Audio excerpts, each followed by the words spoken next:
ഒരൊറ്റ കക്ഷിയൊഴികെ. മൻഹും യാ റസൂലല്ലാഹ്, ആരാണ് പ്രവാചകരെ എന്ന് സഹാബത്ത് ചോദിച്ചു. അപ്പൊ റഷീദ് സഖാഫി വിശദീകരിക്ക, ഹും അഹ്ലുൽ കിതാബി വസുന്ന, അവര് കിതാബും സുന്നത്തും മുറുകെ പിടിക്കണവരാണെന്ന് പറഞ്ഞില്ല, ഞങ്ങളാണ് അത് പറയല്. പിന്നെ ആരെപ്പറ്റിയാണ് റസൂലുള്ളാഹി സ്വല്ലല്ലാഹു അലൈഹി വസല്ലം പറഞ്ഞത്?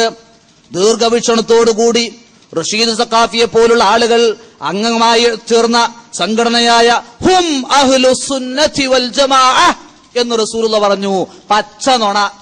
എന്റെ പ്രസംഗം കേൾക്കുന്ന ഏതെങ്കിലും മുദദ്ദിസുമാരോ മുതഅല്ലിമാരോ മുസ്ലിയാക്കന്മാരോ ഉണ്ടെങ്കിൽ ആ ഹദീസ് ഒന്ന് കൊണ്ടുവരി, ഇപ്പൊ തന്നെ കൊണ്ടുവരി.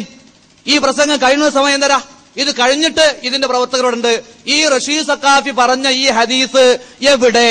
ഇടക്ക് മൗലവിയുടെ വെല്ലുവിളി നിങ്ങൾ കേൾക്കുമ്പോ തെറ്റിദ്ധരിക്കരുത്.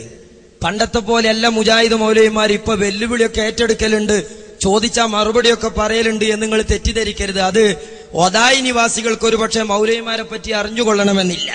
വളരെ സാധുക്കളാണ്. ഞാൻ സാധാരണക്കാരെ അല്ല പറയും.